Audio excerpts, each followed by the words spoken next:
Hello students, welcome to this session. In previous lecture, we learned two hardware parts, input devices and output devices. In this session, we learn again two parts, processing devices and storage devices. Let's start the next device, processing device. What is processing device? Which is processing device? See now. Processing device controls all the input and output devices. It makes all the required calculations and processes data into information. What is use of processing device? Processing device controls all the input and output devices.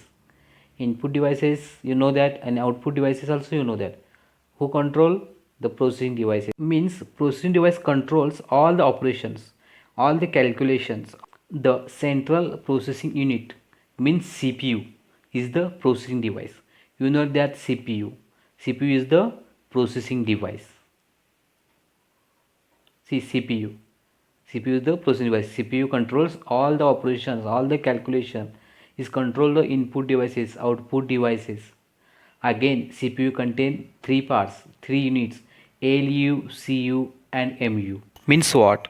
CPU divided into three parts: arithmetic logic unit, control unit, and MU. Means memory unit. First, arithmetic logical unit.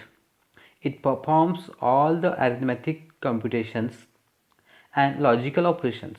He performs the mathematical calculations involving addition, subtraction, division, multiplication, logical as well as relational operators such as and, or, greater than, less than.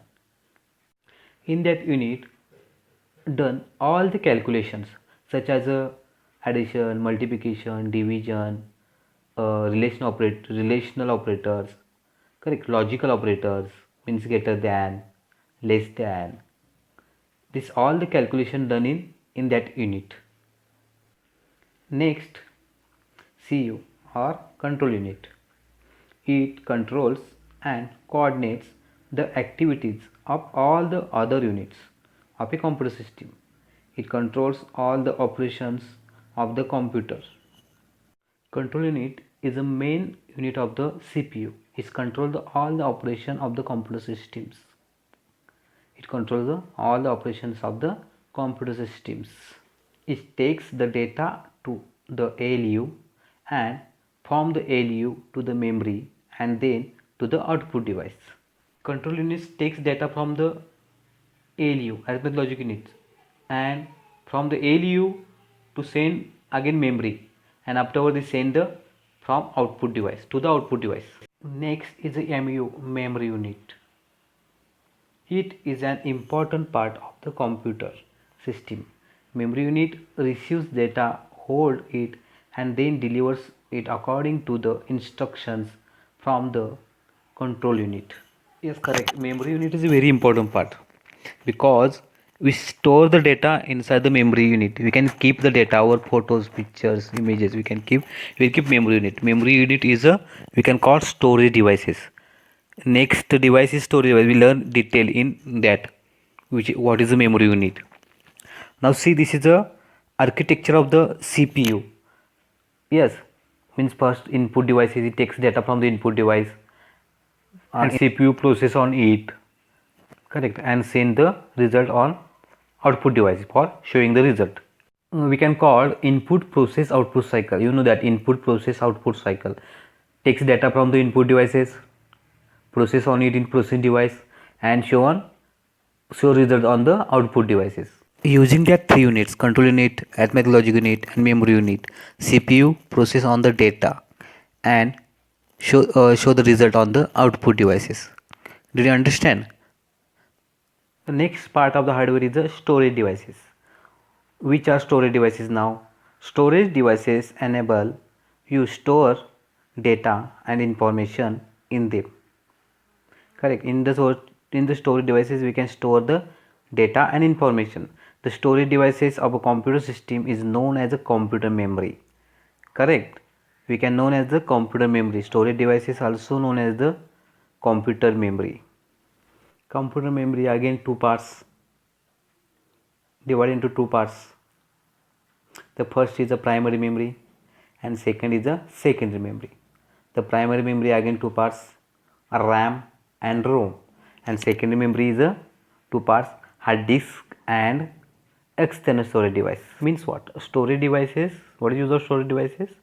We can store the data, we can store the picture, images, photos, videos on the storage devices. We can call also memory unit, computer memory. Storage devices are again two parts, the primary memory or and secondary memory. Primary storage devices or secondary storage devices. Primary storage devices are again two parts, RAM and ROM, and secondary storage devices again two parts, hard disk and external storage devices.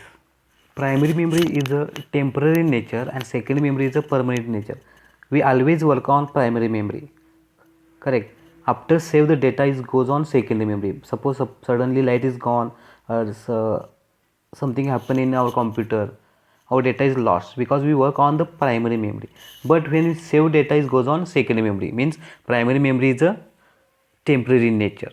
See, this is a RAM, random access memory. This is temporary in nature, and ROM, read only memory.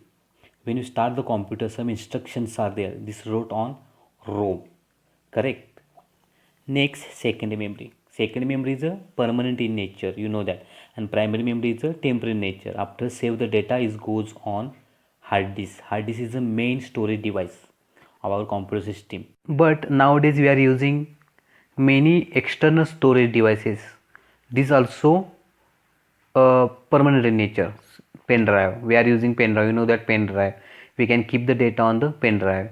Memory card, we are keep the photos, images, mp3 songs on the memory card, correct? CD, you also know that CD is also external storage device. And this external hard disk same as our internal hard disk, but it is external, we are using externally. Next point we learn in next session.